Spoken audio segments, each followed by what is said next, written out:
दोस्तों, ये army public school की एक वैकेंसी है जिसमें टीचर्स के रिक्रूटमेंट के बारे में जानकारी दी गई है। आर्मी पब्लिक स्कूल के बारे में हम आपको बता दें कि ये one of the best institutions होती हैं जो सीबीएसई के सारे नॉर्म्स को फॉलो करती हैं और साथ-साथ में जहां तक टीचर के बेनिफिट्स का सवाल है, उनके इंटरेस्ट को प्रोटेक्ट करने का सवाल है, तो उनकी सैलरी और उनकी फैसिलिटीज सारा कुछ एज पर गवर्नमेंट रूल होता है। साथ ही चूंकि ये इंस्टीट्यूशंस बहुत ही रेपुटेड इंस्टीट्यूशंस होती हैं, इसीलिए यदि आप यहाँ का एक्सपीरियंस लेने के बाद किसी दूसरे विद्यालय में जो अच्छे विद्यालय हैं वहां अप्लाई करते हैं तो आपके चांसेस और भी बेटर हो जाते हैं। इसलिए चूंकि इस तरह की जो सूचनाएं होती हैं सबसे पहले हम आपके पास लेके आते हैं, इसलिए इस चैनल को सब्सक्राइब कर लीजिए और बेल बटन जरूर दबा दीजिए ताकि आगे आने वाले वीडियोस का आपको फटाफट जानकारी मिल जाया करेगा। इन वैकेंसीज के बारे में हम विस्तार से बात करेंगे। उससे पहले मैं आपको याद दिला दूं कि अगर आप किसी तरह का स्पेसिफिक जानकारी हमसे चाहते हैं तो आप कमेंट बॉक्स में लिखकर हमें बता सकते हैं कि क्या जानकारी आपको चाहिए और इससे संबंधित जो इंपॉर्टेंट इंफॉर्मेशन होंगी वो भी आपको प्रोवाइड कराई जाएगी। तीसरी बात मैं ये बता दूं आपको कि हमारा एक टेलीग्राम ग्रुप भी है। डिस्क्रिप्शन बॉक्स में सबसे ऊपर उसका एक लिंक दिया हुआ है, आप उस पर जाएंगे तो इस तरह की जितनी भी वैकेंसीज हम देते हैं उनकी पीडीएफ भी आपको वहां पर मिल जाती है। तो चलिए आज से शुरू करते हैं। सबसे पहले कि ये आप देख सकते हैं मैसेज फ्रॉम चेयरमैन, वो कहते हैं कि success is not final and failure is not fatal. इसलिए संघर्ष करते रहिए, जीतते रहिए, आपको भी जॉब जरूर मिलेगी। सबसे पहले ये हम देख लें कि इंपॉर्टेंट इंस्ट्रक्शंस क्या हैं। मैं आपको बता दूं कि दिल्ली एनसीआर का पोस्ट है। यहां एक गूगल फॉर्म दिया हुआ है जो मैं आपको दिखाऊंगा, उसको भरने की बात कही गई है और उसके बाद आपका जो पर्सनल डाटा है वो अच्छी तरह से फिल करना है ब्लॉक कैपिटल लेटर्स में, इसको ध्यान रखने की बात है। साथ ही ये भी कि यदि आपको शॉर्टलिस्ट किया जाता है तो आपको कंप्लीट एप्लीकेशन लेके वहां जाना होगा और साथ में आप जो भी सपोर्टिंग डॉक्यूमेंट्स लगाना चाहते हैं वो भी आपको अपने कंप्लीट एप्लीकेशन के साथ ले जाना चाहिए। और 100 रुपए का इन्होंने फी रखा है जो कि ऑनलाइन पेमेंट आपको करना है। तो ये इंपॉर्टेंट इंस्ट्रक्शंस हैं। अब बात कर लेते हैं एप्लीकेशन की। ये देखिए, आप देख सकते हैं यहां पर army public schools application for teaching staff. यहां आपको एक रिसेंट कलर्ड फोटोग्राफ लगाना है, स्टैपल ना करें। और यहां पर मैं आप ये बता दें कि भाई आपने किस पोस्ट के लिए अप्लाई किया है। इसके बाद ये भी handwritten application form to be brought along with the candidate for interview। जब आप इंटरव्यू के लिए जाएंगे तो ये भर के ले आना है और जो मैंने आपको बताया सारे डॉक्यूमेंट्स आप ले जाइए। इन सारी चीजों की जानकारी आपको इकट्ठा करके और प्रॉपर तरीके से रख लेनी है। Name in block letters, son of, daughter of, wife of, date of birth, nationality, state और एड्रेस यहां लिख दीजिए। कॉन्टैक्ट डिटेल दीजिए, लैंडलाइन नंबर अगर है तो वो दीजिए, तो मोबाइल नंबर और ईमेल आईडी जरूर दीजिए। इसके साथ ही यहां देखिए प्रेजेंट ऑक्यूपेशन अगर आपका है, कहीं आप अगर ऑलरेडी जॉब में हैं तो डिजिग्नेशन ऑफ द पोस्ट लिखिए। यहां पर name and address of the institution या ऑर्गेनाइजेशन जिस स्कूल में आप पढ़ा रहे हैं उसकी जानकारी यहां लिखिए। डिजिग्नेशन ऑफ सुपीरियर इंचार्ज का मतलब है कि आपके जो हेड ऑफ इंस्टीट्यूशन है उनका नाम लिखिए। कॉन्टैक्ट नंबर ऑफ सुपीरियर, इसका उद्देश्य सिर्फ इतना रहता है कि आपका सिलेक्शन होता है तो आपके पर्सनालिटी के बारे में, आपके कैरेक्टर के बारे में और आपके कार्यशैली के बारे में अगर जानकारी लेने की आवश्यकता हो तो इनसे संपर्क किया जा सके। और यहां आपको ई में ये बताना होगा कि period of notice you will have to give if selected. यदि आप सिलेक्ट हो जाते हैं तो कितने दिन आपको पीरियड देना, कितने दिन का नोटिस पीरियड देना होगा जिसके बाद आप यहां जॉब कर पाएंगे। और उसके बाद what salary are you drawing, आज की डेट में आपको कितनी सैलरी मिल रही है ये आपको यहां पर बताना होगा। और इसके बाद यहां देखिए ये फैमिली डिटेल है, आप आपका मैरिटल स्टेटस, सिंगल है, मैरिड है या विडोड है।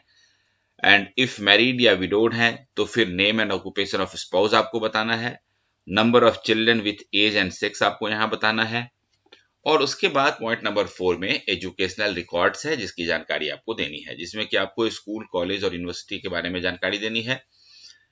कौन सा एग्जाम आपने पास किया, कितने मार्क्स आपने ऑब्टेन किए, आपकी परसेंटेज कितनी रही, आपका डिवीजन क्या रहा, फर्स्ट डिवीजन या second division, year of passing क्या थी आपकी, सब्जेक्ट टेकन क्या था आपका, और नेम ऑफ यूनिवर्सिटी या बोर्ड या इंस्टीट्यूट जहां से आपने पास किया है।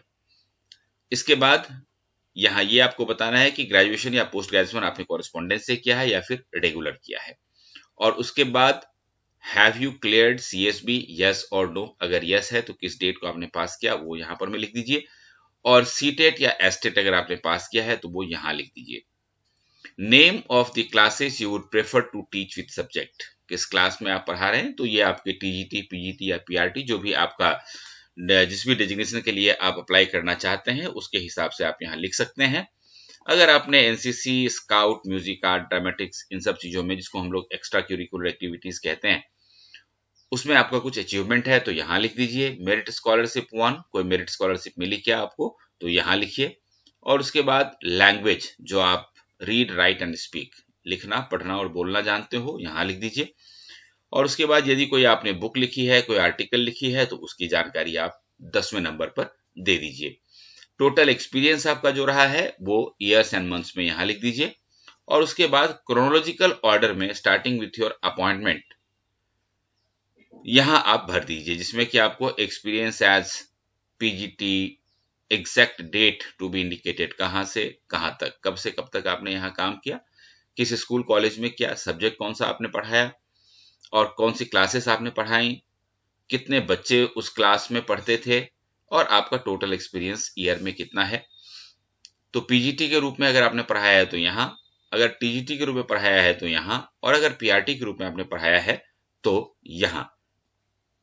इसके बाद आपके एप्टीट्यूड के बारे में प्रश्न है कि subject which you enjoy teaching most और अदर एरियाज। तो अगर आप कहते हैं कि किसी पर्टिकुलर सब्जेक्ट का नाम कि आप क्यों इसको पढ़ाना पसंद करते हैं, तो आपको इंटरव्यू में ये पूछा जा सकता है क्यों। तो इस प्रश्न की तैयारी आप जरूर रखें। और साथ में कल्चरल एक्टिविटीज के बारे में अगर आप जानकारी देते हैं कि मैंने कल्चरल एक्टिविटीज में पार्टिसिपेट किया है तो किस किस में और आपके अचीवमेंट्स क्या रही, तो इस तरह के प्रश्न आपसे पूछे जा सकते हैं। और उसके बाद 30 नंबर प्रश्न है कि can you take indoor outdoor games with boys and girls, yes और नो आपको बताना है। और जो भी आप गेम खेलते हैं उसकी जानकारी आपको यहाँ देनी है। हेल्थ के बारे में जानकारी यहाँ दिया हुआ है, देखिए, what kind of health do you keep and do you need any medical treatment assistance for disease you are suffering from, और आर यू, ऐसा कुछ है तो आप अपना डिटेल दे सकते हैं। दोस्तों, ये जो जानकारी हम आपको दे रहे हैं उसका उद्देश्य सिर्फ इतना है कि आप इन सब जानकारी को देख करके और इनकी तैयारी आप पहले से कर लें, ताकि फॉर्म भरते समय डॉक्यूमेंट्स इकट्ठा करने में आपको कोई दिक्कत ना हो और आपको पता हो कि आपको इंफॉर्मेशन क्या क्या देनी है। इसलिए यदि आप इस इंफॉर्मेशन को लाइक कर रहे हैं तो इस वीडियो को भी लाइक जरूर कर दीजिए। क्वेश्चन नंबर 15 देखिए, what co-curricular activities can you teach, इसकी जानकारी यहां दे दीजिए। बहुत सोच समझ करके इन कॉलम्स को भरना चाहिए क्योंकि इन्हीं के आधार पर आपको प्रश्न पूछा जाएगा आपके इंटरव्यू में। कंप्यूटर नॉलेज अगर है तो यहां दीजिए। अदर एक्टिविटीज जो अभी तक कवर नहीं हुई है तो उसकी जानकारी आप यहां देख सकते हैं। और ये 2 रेफरेंसेस देने हैं। 2 रेफरेंसेस बहुत सोच समझ के दीजिएगा क्योंकि आपके बारे में वेरिफिकेशन इनसे की जाएगी।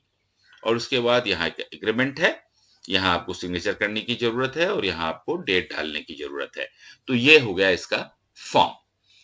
अब जिस गूगल फॉर्म की बात हो रही थी उसको देख लेते हैं। ये देखिए, army public school application for teaching staff, PGT, TGT, PRT. यहाँ पर मैं ये सारा देखिए ये इंफॉर्मेशन दिया हुआ है। इसके बाद जैसे ही आप नेक्स्ट करेंगे तो उसके लिए और भी जो फर्दर इंफॉर्मेशन है वो सारा आ जाएगा और उसके बाद में आप सबमिट कर देंगे। तो ये एक गूगल फॉर्म भरने की बात जो है जो इमीडिएट कर देनी है आपको, इसको आप देर ना करें। और इसके बाद अब देख लेते हैं इस एडवर्टीजमेंट को। ये देखिए APS Noida, army public school Noida का ये एडवर्टीजमेंट है। पीजीटी इंग्लिश की पोस्ट खाली है, TGT social science, TGT science जिसमें फिजिक्स और केमिस्ट्री की पोस्ट है, टीजीटी म्यूजिक और टीजीटी हेल्थ वेलनेस टीचर जिसको काउंसलर भी कहते हैं, ये पोस्ट है। और बाकी पीआरटी की पोस्ट खाली है।